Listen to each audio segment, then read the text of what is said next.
Hello everyone. In this video, we're gonna talk about the respiratory system. Or in this video, we're gonna cover the topic mechanism of respiration. So mechanism of respiration में पहले हम देखेंगे phases of respiration कि respiration किस phases में होता है. तो जो हमारा respiration है उसके दो phases हैं, inhalation और exhalation. Inhalation means सांस को लेना और exhalation means सांस को छोड़ना है. Breathe in, inhalation, breathe out, exhalation. जो हमारा रेस्पिरेशन की जो वो है टू फेजेस में होता है. इंस्पायरेशन ड्यूरिंग विच जो हमारी एयर होती है लंग्स में एंटर करती है फ्रॉम एटमोसफेयर, और एक्सपायरेशन जिसमें जो एयर है वो हमारे लंग्स को लीव करती है या फिर हमारे लंग्स से बाहर जाती है. जो इनहेलेशन है वो एक एक्टिव प्रोसेस है, मीन्स इसमें हमें मसल वर्क की ज़रूरत होती है. लेकिन जो एक्सहेलेशन है वो पैसिव वर्क है, मीन्स उसमें हमारी जो मसल्स जो हैं वो वर्क नहीं कर रही, वो जस्ट रिलैक्स कर रही हैं. इंस्पिरेशन के टाइम पे क्या होता है, जो हमारी जो थोरेसिक केज है वो इनलार्ज होता है, मीन्स जो थोरेसिक कैविटी होती है उसका साइज जो है वो एक्सपेंड करता है ताकि जो एयर है वो आराम से लंग्स में एंटर कर सके. लेकिन ड्यूरिंग एक्सपायरेशन या एक्सहेलेशन जो थोरेसिक केज और लंग्स का जो साइज है वो डिक्रीज होता है, कम होता है, ताकि जो इंस्पिरेशन के टाइम पे जो हमारी एयर एंटर की थी वो बाहर जा सके और जो लंग्स है वो अपना इंस्पिरेशन से पहले वाले जो साइज थी उसको अटेन कर सके. Next is muscles of respiration. जो हमारे जो दो फेजेस थे रेस्पिरेशन के, इनहेलेशन और एक्सहेलेशन, उनको परफॉर्म करने के लिए हमें मसल्स की ज़रूरत होती है. और जो मसल्स जो कि हमारे रेस्पिरेशन में हेल्प करती हैं उनको हम लोग रेस्पिरेटरी मसल्स कहते हैं, जो कि दो टाइप्स की होती हैं, primary inspiratory muscles and expiratory muscle. Inspiratory muscles जो कि इनहालेशन में हेल्प करती हैं, मीन्स जब हम सांस अंदर लेते हैं हम ब्रीद इन करते हैं. और जो इंस्पायरेटरी मसल्स हैं उसको हमने फर्दर दो तरह से क्लासीफाई किया है. प्राइमरी मसल जो कि मेन मसल्स हैं, जो कि हमारे रेस्पिरेशन में हेल्प कर रही हैं इनहेलेशन में. और सेकेंड इज एसेसरी मसल्स, जो कि हमारे जो प्राइमरी मसल्स हैं उनको हेल्प कर रही हैं या एक एसेसरी रोल प्ले कर रही हैं. प्राइमरी इंस्पिरेटरी मसल्स जो चीफ मसल्स होती है हमारी रेस्पिरेशन की वो है डायफ्राम. इसके अलावा एक्सटर्नल इंटरकॉस्टल मसल जो कि इंस्पिरेशन में हेल्प करती है. एसेसरी मसल्स कौन सी है हमारी, स्टेनोक्लिडोमेस्टॉइड, स्केलेनी, इसके अलावा elevators of scapula, pectorals. Next is expiratory muscles जो कि हमें ब्रीद आउट करने में. एक्सपायरेशन एक पैसिव प्रोसेस है जिसमें जो मसल्स सिर्फ जो होती जो हमारी मसल्स हैं वो रिलैक्स होती हैं और जो pre inspiratory position lung attain करता है जिसकी वजह से एयर जो है वो एक्सपेल हो जाता है बाहर. जो हमारी एक्सपायरेशन की जो मेन मसल है वो है इंटरनल इंटरकॉस्टल मसल, और जो एसेसरी मसल्स हैं वो है हमारी एब्डोमिनल मसल्स. ये थे हमारे muscles of respiration. Next is respiratory movements. जब हम लोग रेस्पिरेशन करते हैं तो हमारे लंग्स में और जो थोरेक्स है उसमें कुछ मूवमेंट भी होता है जो कि हमारे लंग्स के साइज को इंक्रीज या डिक्रीज करता है. वो मूवमेंट जो हमारे रेस्पिरेटरी मूवमेंट जो है उसमें हम दो मूवमेंट्स होते हैं, पहला थोरेसिक केज का मूवमेंट और दूसरा हमारे लंग्स का मूवमेंट. अगर हम थोरेसिक केज के मूवमेंट की बात करें तो जो हमारा थोरेसिक केज का जो मूवमेंट होता है उसमें क्या होता है, जो हमारा जब थोरेसिक केज का जो एंटेरियर पोस्टीरियर डायमीटर या जो ट्रांसवर्स डायमीटर है वो क्या करता है, हमारे थोरेसिक केज को इनलार्ज, उसके साइज को बढ़ाता है. ठीक है. और जो हमारा एंटीरियर पोस्टीरियर और जो ट्रांसवर्स डायमीटर है वो हमारी जो रिब्स हैं जब वो एलिवेट हो रही हैं, जब उठ रही हैं तो उसके वजह से इंक्रीज कर रहा है. वाइल जो हमारा वर्टिकल डायमीटर है वो हमारे डायफ्राम की मूवमेंट की वजह से इंक्रीज करता है. और ये तीनों डायमीटर बढ़ने की वजह से जो हमारा थोरेसिक केज का साइज है वो इनलार्ज होता है और जो हम इनहेलेशन या इंस्पिरेशन कर पाते हैं. ये है हमारा मूवमेंट, थोरेसिक मूवमेंट जो कि हमारे रिब्स की जो मूवमेंट है और जो डायफ्राम की मूवमेंट है उसके होने से हो रहा है. In general, changes in the size of thoracic cavity occur because of the movement of four unit of the structure. जो हमारे रेस्पिरेटरी मूवमेंट है वो 4 लेवल पे, 4 मतलब टोटल 4 टाइप ऑफ मूवमेंट्स हमारे होते हैं ड्यूरिंग रेस्पिरेशन। जो पहला मूवमेंट है वो है हमारा thoracic lid. Thoracic lid movement जो होता है वो हमारे ये जो मैन्यूब्रियम स्टर्नाई है यहाँ पे इस लेवल पे होता है, जो कि क्या एक लिड का काम करता है। जब हम इनहेल करते हैं तो ये क्या करता है, ये इस जो हमारा मैन्यूब्रियम स्टर्नाई है वो फॉरवर्ड मूव करता है, जिसके वजह से जो हमारा अपर कैविटी है उसका जो एंटेरोपोस्टीरियर डायमीटर है वो इंक्रीज हो जाता है।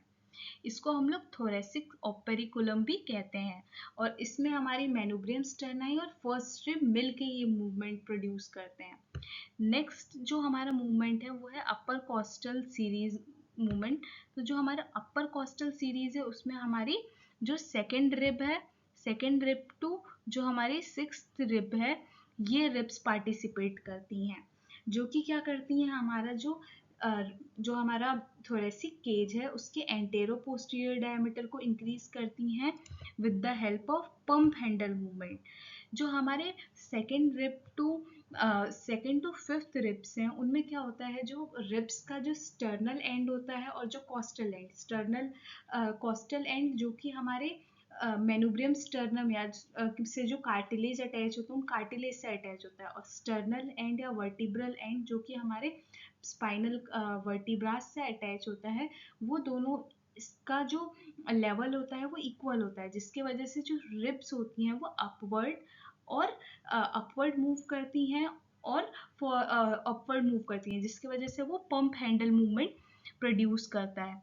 वाइल जो नीचे का जो 2 रिब्स हैं या जो नीचे 6th और 7th रिब है उसका जो स्टर्नल एंड और जो हमारा वर्टिब्रल एंड, जो कॉस्टल एंड जो वर्टिब्रल एंड है वो सेम लेवल पे नहीं होता, जिसकी वजह से जो मूवमेंट होता है वो हमारा फॉरवर्ड पे होता है, फॉरवर्ड, जिसकी वजह से वो बकेट हैंडल मूवमेंट प्रोड्यूस करती है।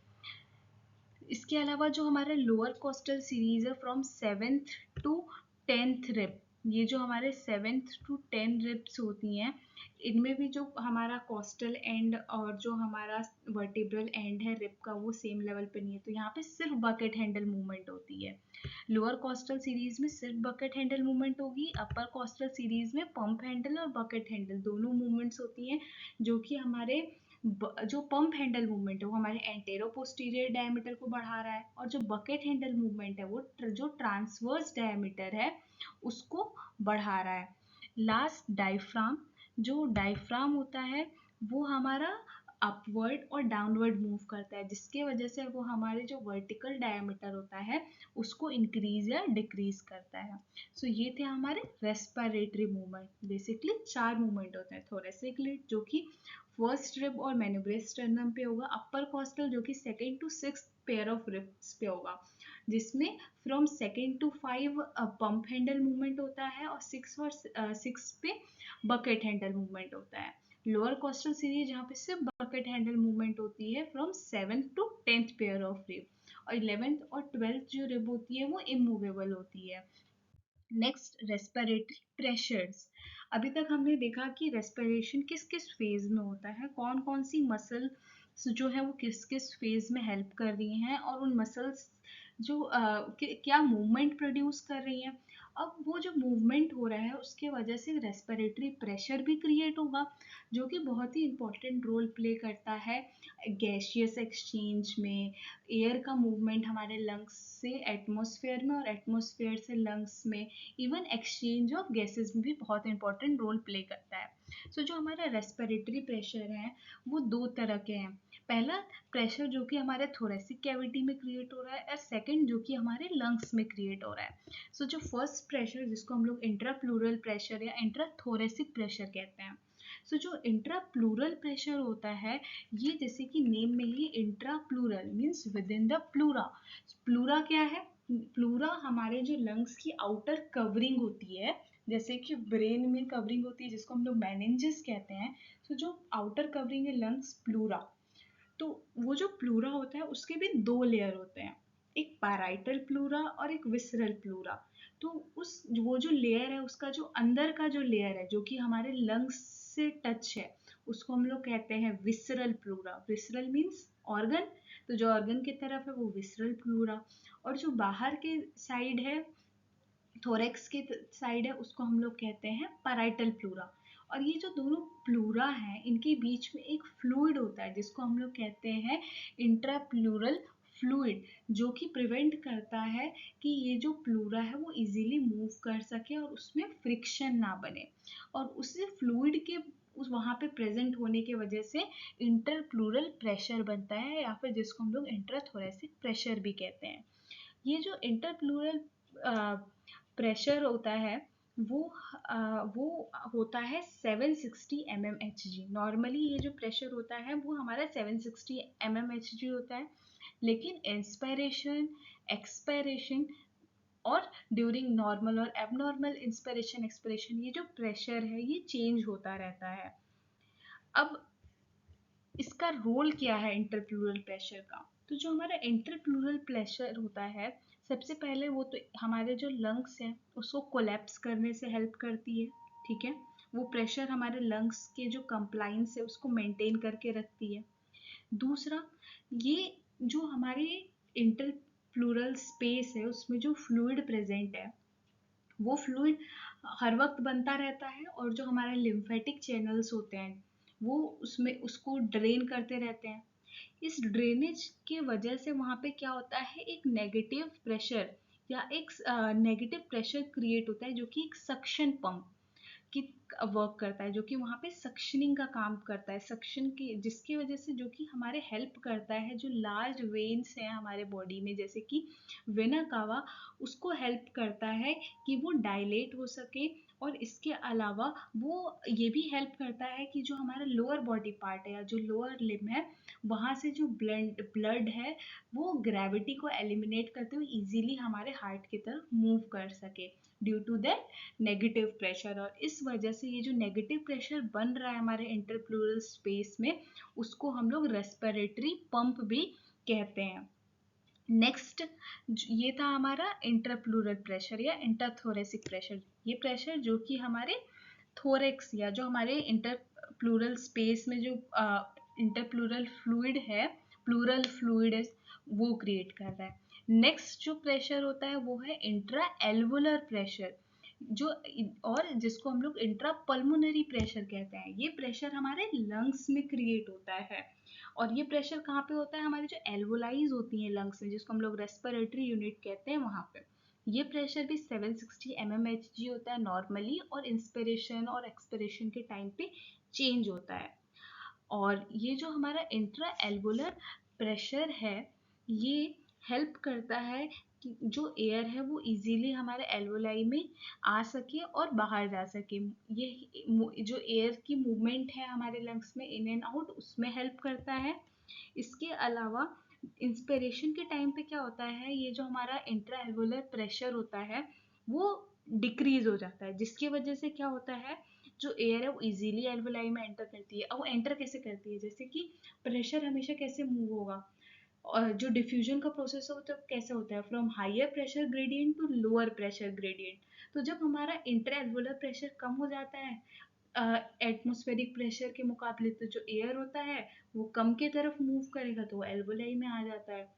वही बाद में जब हम एक्सेल करते हैं या ब्रीद आउट करते हैं तो ये प्रेशर इंक्रीज हो जाता है और एटमॉस्फेरिक प्रेशर कम रहता है, जिसकी वजह से एयर हमारे एटमॉस्फेयर में जाती है और हम एक्सेल करते हैं। सो ये थे हमारे रेस्पिरेटरी प्रेशर्स। सो ये एक डायग्राम है जो कि जो हमारे दो जो प्रेशर्स थे, इंट्रा एल्वोलर प्रेशर और जो इंटरप्लूरल प्रेशर था, उसके चेंजेस को शो कर रहा है डिफरेंट फेजेस में। सो अगर पहले हम बात करें इंट्रा एल्वोलर प्रेशर मतलब जो कि हमारे एल्वोलाइज में या जो हमारा इंट्रा पल्मोनरी प्रेशर की, तो वो इंस्पिरेशन के टाइम पे कम रहता है ताकि जो एयर है वो एल्वोलाई में मूव हो सके, और एक्सपिरेशन के टाइम पे वो इंक्रीज हो जाता है ताकि जो एयर है वो अब एटमॉस्फेयर में जा सके। अब इंटरप्लूरल प्रेशर क्या होता है, ये इंस्पिरेशन और एक्सपिरेशन दोनों के टाइम पे इक्वल होता है। बीच में वो नेगेटिव प्रेशर क्रिएट करता है जो कि हमारे जो लोअर लिम्ब से ब्लड है हार्ट के टुवर्ड पंप करने में हेल्प करता है। सो ये था हमारा रेस्पिरेटरी मैकेनिज्म। इसके अलावा एक और टर्म है जिसको हम कहते हैं लंग्स कंप्लाइंस। लंग कंप्लाइंस क्या होता है? ये हमारे लंग्स की एबिलिटी होती है या थोरेक्स की एबिलिटी होती है कि वो खुद को एक्सपेंड कर सके। लंग कंप्लाइंस को अगर सिंपल वर्ड में कहें, it is known as the expandability of the lungs और थोरेक्स। सो ये था जिसमें हम लोगों ने जो लंग्स का मैकेनिज्म है, जिसमें फेजेस ऑफ रेस्पिरेशन और इसके अलावा muscles of respiration, movement during respiration और प्रेशर के बारे में डिस्कस किया। नेक्स्ट वीडियो हम लोग एक्सचेंज ऑफ गैसेस और ट्रांसपोर्टेशन ऑफ गैसेस के बारे में डिस्कस करेंगे। Thank you.